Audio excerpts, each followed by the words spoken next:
سعر الدولار في مصر النهاردة الخميس 4 سبتمبر 2025. يا جماعة الدولار النهاردة عامل زي الطالب اللي قاعد في آخر دكة ساكت ومش بيعمل دوشة، مفيش مفاجآت كبيرة، كله هدوء واستقرار نسبي في البنوك. في البنك المركزي المصري سجل الدولار 48.55 جنيه للشراء و48.65 جنيه للبيع، يعني تقريبا واقف مكانه بيقول مش هتحرك غصب عني. في البنوك التجارية الأرقام متقاربة جدا، كأنهم متفقين يعملوا جروب واتساب ويظبطوا السعر مع بعض. بنك التنمية الصناعية وبنك الشركة المصرفية والبنك الأهلي الكويتي 48.56 جنيه للشراء و48.66 جنيه للبيع.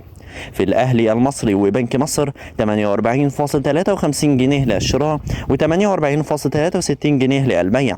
في أبو ظبي التجاري وبنك البركة 48.52 جنيه للشراء و48.62 جنيه للبيع. أما في باقي البنوك فالأسعار برضو حوالين نفس الرقم 48.50 جنيه للشراء و48.62 جنيه للبيع، يعني تحس إن الدولار ماشي بالمسطرة. توقعات الخبراء بيقولوا الدولار دلوقتي في حالة هدنة مع الجنيه. الأسعار مستقرة ما بين 48.50 ل 48.66 جنيه، لكن طبعا أي قرار اقتصادي أو حركة من البنك المركزي ممكن تغير اللعب شوية.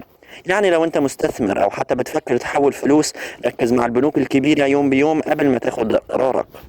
واللي باين دلوقتي ان البنك المركزي بيحاول يثبت السوق باي طريقه.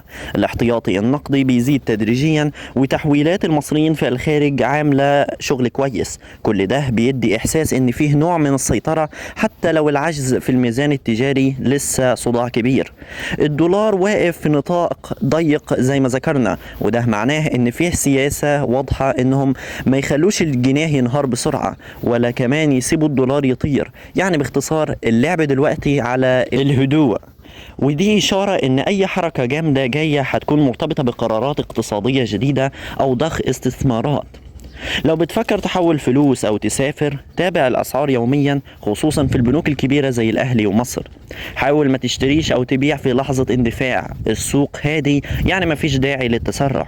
المستثمرين الصغيرين حاولوا تنوعوا مدخراتكم، يعني مش كل حاجة دولار، فيه شهادات وعقارات وحتى ذهب. افتكر دايما ان الدولار في مصر ممكن يكون شكله ثابت يومين، لكن فجأة يعمل لك حركة وتلاقيه طالع أو نازل.